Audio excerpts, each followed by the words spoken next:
सहारा enterprises, तुमच्या स्वप्नातली गाडी आता कमी किमतीत. इचलकरंजी शहरालगत असलेल्या कबनूर चंदूर रोडवर कोन्नूर पार्क मधल्या सहारा एंटरप्राइजेस इथं पश्चिम महाराष्ट्रातली विविध बँका आणि फायनान्स कंपन्यांनी जप्त केलेल्या जुन्या दुचाकी आणि चारचाकी गाड्यांची विक्री केली जाते.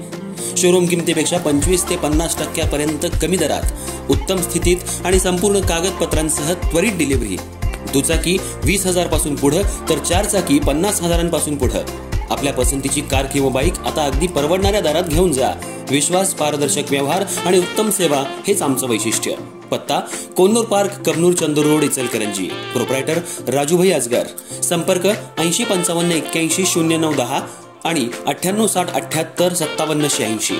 सहारा एंटरप्राइजेस, दर्जा, विश्वास आणि बचत यांचं परिपूर्ण ठिकाण.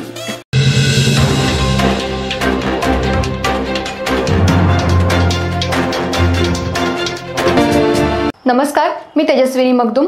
एम मराठीमध्ये आपल्या सर्वांचं स्वागत आहे. पाहूया ठळक घडामोडी. इचलकरंजी शहरातल्या नदीवेस नाका परिसरात एका अल्पवयीन मुलावर प्राणघातक हल्ला केल्याप्रकरणी आदित्य चंद्रकांत सोनुले याच्यावर शिवाजीनगर पोलीस ठाण्यात गुन्हा दाखल करण्यात आलाय.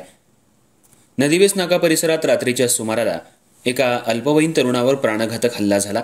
यामध्ये प्रसाद कामे, वय 17, राहणार जुना कागवाडेमाळा, नदीवेस, हा गंभीर जखमी झाला असून त्याच्यावर आयजीएम रुग्णालयात उपचार सुरू आहेत.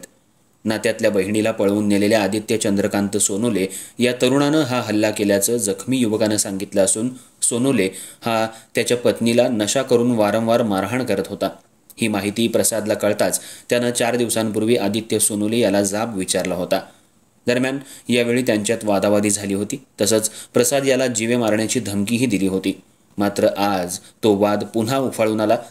रात्रीच्या वेळी जेवण करून प्रसाद हा नदीवेस नाका परिसरात असलेल्या स्वामी समर्थ केंद्राजवळ बसला असता आदित्य सोनुले त्या ठिकाणी येऊन प्रसाद याच्यावर धारधार शस्त्रानं प्राणघातक हल्ला करत गळ्यावर, कानावर आणि हातावर वार केले. या हल्ल्यात प्रसाद कामे, वय 17, हा गंभीर जखमी झाला असून नागरिकांनी त्याला जखमी अवस्थेत आयजीएम रुग्णालयात उपचारासाठी दाखल केलं.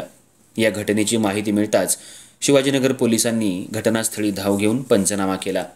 दरम्यान आदित्य सोनुले हा रेकॉर्डवरील गुन्हेगार असून याआधी त्याच्यावर अनेक गंभीर गुन्हे दाखल आहेत. त्यामुळे घटनेचं गांभीर्य ओळखून शिवाजीनगर पोलिसांनी तपासाची चक्र गतिमान केली आहेत.